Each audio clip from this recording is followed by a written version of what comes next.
Yokluğumuzda bize şekil yapan insanlara gelsin. İmkanlar ne kadar kısıtlı olsa da gene biz sikeriz yani. Hiç sıkıntı yok. Buradayız, daha ölmedik. Keyah, Heyecan, İstanbul.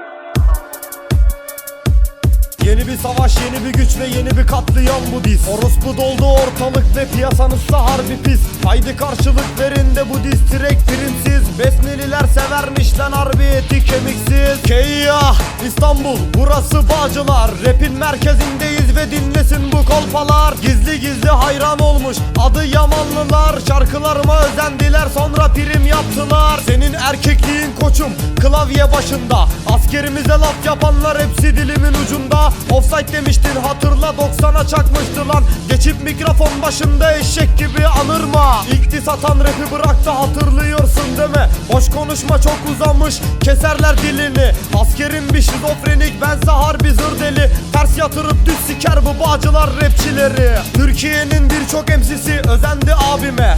Adam bir diz çekerse yetiyor size 5 sene. Ben meraklı değilim oğlum önüme domalan her göte. Sen sağınca fit atarsın bizim Fatih Yürek'le. Onda yürek var koçum ve sende olmayan bir şey. Senin ortamınsa harbi artı 16'lık gay.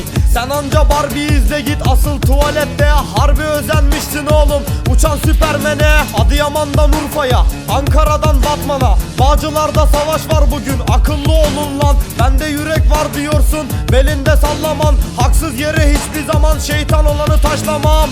İnan ki kondom olsan takmam seni sikime. Tarlada klip çekilmez haydi gidin ekine. İcraat değişin yoksa düşersin bu sikime. Bu diss track son olsun la daha da cevap bekleme. Yeni bir diss track, yeni bir bomba. Benim dilimde rap ve şimdi piyasa şokta. Rapini dinledim de sesin harbi bokla. O ağzını kapa da boş boş konuşma. Besnililer aç beslemeler yo. Sen bir diss at ben rapte yapam şov. Siz seversiniz ya eti kemiksiz. Ben yolluyorum bak sıkıntı yok.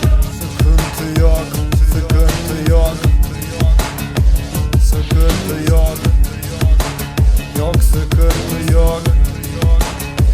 Sıkıntı yok. Keyyah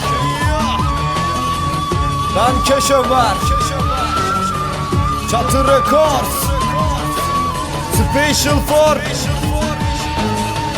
Heyecan. O şimdi asker. Keyyah. Hayırdır birader bir sıkıntı mı var? Yok sıkıntı yok amına koyayım. Ne sıkıntısı amına koyayım? Sıkıntı olamaz zaten.